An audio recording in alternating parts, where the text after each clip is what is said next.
All right, well, what's good, YouTube? Welcome back to a new video. I appreciate you guys being here. Appreciate it for clicking on the video today. Guys, I had my first official choke of Black Ops 7 today. I got you guys with a little gameplay on the map Raid in the big 2025. I'm not gonna lie, guys, I was pretty skeptical of the Black Ops 2 maps. Like I said, I think they play pretty well. At least for the first few days of Black Ops 7, it seems like the game has been playing at a pretty fast pace, right? Like, I think we all could kind of predict that, but having played the game, I have almost 50 hours on the game played already at this point when I'm recording this. So playing the game thus far, the pace is pretty fast, and I think the Black Ops 2 maps play mainly similar. I think Hijacked plays a little faster. I think Express and Raid play about the same in terms of pacing. Now, in terms of like map elements and things you can do around the map, I think it's gonna take people a little while, but I don't think, like, at least the lobbies that I've been in, obviously I'm not in like Shotzi lobbies, right? But the lobbies I'm in, people aren't using wall jumping the most, and I rarely use it. I mean, there's occasions where I get into a gunfight and I'm like, oh yeah, I can wall jump, and then, you know, I try to wall jump and challenge, or wall jump to peek something, and sometimes it works out, sometimes it doesn't. But yeah, so this gameplay, guys, if it does look a little weird, it is captured from theater. So I wasn't recording when I got this gameplay. Two, I wanted to see how theater worked, because as we know, last year with Black Ops 6, theater mode did not do very well. For the first month of the game, you couldn't even load into theater without your game crashing. I went back to it like season 6, like a couple months ago, and it still wasn't working properly. So far from this gameplay, you know, I recorded it from theater, it looks pretty good. I mean, there's obviously always some stuff with the UI and the interface and some things, but I'd say like it's night and day compared to last year. So Treyarch, please keep this up the whole year. I love having theater mode. The only other complaint I would have is every time the game updates, your theater files will get erased if there's something that you were saving in there, or it's like after 7 days. So if there could be like a little file bank, and I know people have told me that the reason that they don't do that is because you can, you know, add mods and cheats, and it's a way to exploit somehow through the save files in theater, which I have no idea about. If you're doing that, you're absolutely weird. But I mean, people are always going to find a way to manipulate and get hacks, cheats, whatever, modded lot. I don't know how any of it works, but if there's a way that we could save files like in Black Ops 1 and, you know, share them with friends, like file share on Black Ops 1 was so elite. Like, you could save your clips, gameplays, save custom, you know, Mike Myers modes with all the settings. Like, it was just so good. Like, we had that over at this point almost 2 decades ago, which is absolutely insane. But we are using the Carbon 57 now. This is obviously supposed to be the PDW based on the silhouette of the weapon, and the mag is a little different. It's on like the side, like, of the weapon. It has the same mag, like that PDW/P90 mag, but it didn't really feel like the PDW. And the MPC, I'm gonna make a dedicated video on that as well, because that gun is just disappointing.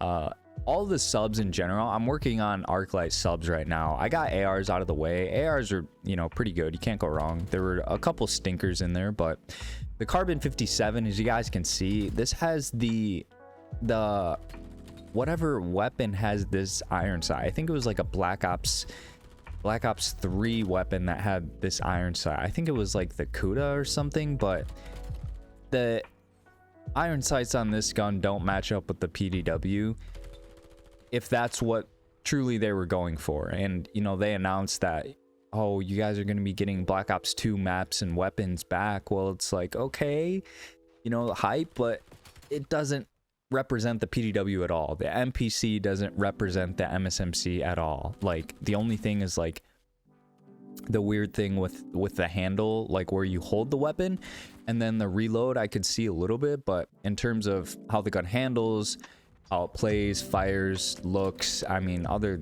than what I named, they really missed the mark. But yeah, I mean, we're playing with the PDW on raid in 2025, so we are using the Party Rock camo. I don't know which weapon you unlock this camo with, but the whole camo progression with the weapon prestiges is just refreshing. I'm glad they did that.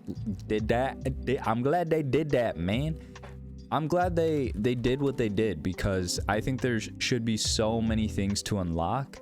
And you know, if you want to grind to max weapon prestige on all the weapons, you can. If you only want to unlock the OG camos that you want from Black Ops 2, you can also do that. So I just think it shouldn't be limited. Like, they did really good with the challenges, the OG calling cards, the OG maps, weapons, camos. From what I've experienced, like I said, so far with 50 hours on the game, it's been a W. And like I said, I want to make like a full formal, if you will, video on my first impressions of the game, probably later this week. I don't know when exactly you guys will be watching this video, but I'm guessing like Tuesday, Wednesday, somewhere in there. We do get Nuketown later this week, and as you guys can see by the gameplay, we're gonna choke pretty soon here.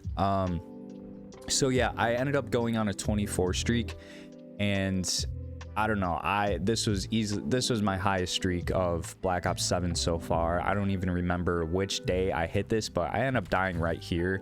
And you know, it's just one of those classic, like, get panicked, get scared, start playing different. Like, if I would have been on like a 31, I would have probably gotten like, you know, 5 more kills or whatever. But because it's in your mind now, you start playing different, and it's just the way it goes, man. But I was pretty happy with the 24, because, you know, this open matchmaking, core mosh pit, reduced skill-based matchmaking,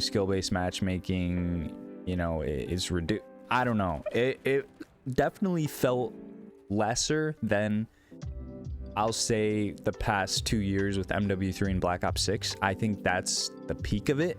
So if we can like go on a slow decline from there, because it's clearly not eliminated from the game, and they didn't say it was going to be eliminated, they just say that skill is going to be minimally considered. And the whole thing with them adding back a skill-based playlist before, you know, a day before the launch, 2 days before the launch, whatever it was at this point, got a lot of people angry. You know, a lot of people were making their videos, oh, they rug pulled, they lied to us, blah blah blah, Activision, you know, get their clicks, whatever. And skill base is definitely reduced, like I said, from the past 2 years, because I think MW3, BO6 were peak, but it's still clearly in the game, because I would say it's probably like 60-40, maybe 70-30, somewhere in that area of how many lobbies I'm getting where it's like, okay, I can tell that there's sweaty players in here. Like, I'm maybe going like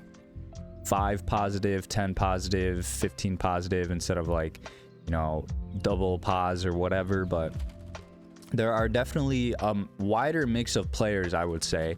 And I know within the first month of the game, it's going to be a lot more sweaty players than, you know, when we get a few months down the road and whatnot. But like, if we can just go on a slow decline from here, and I don't know, you know, all the rumors with Modern Warfare 4, you know, releasing around GTA 6, and they're going to revert everything because Infinity Ward loves realism, and they're going to add skill base back in. Like, time will only tell, but for now, I'm enjoying Black Ops 7 for what it is. I think it's, I don't want to say anything because I know it's a honeymoon phase, but I think it's the best one we've had since the modern era. So they just got to keep up with the content, which they've promised the largest season 1 update, you know, in history. So I guess we'll just see. But if you guys made it this far in the video, I really appreciate you guys. Leave a like on the video, drop a comment, let me know what you think of Black Ops 7, anything that we talked about in this video. Subscribe if you guys are new, and I will catch you guys in the next one. Peace.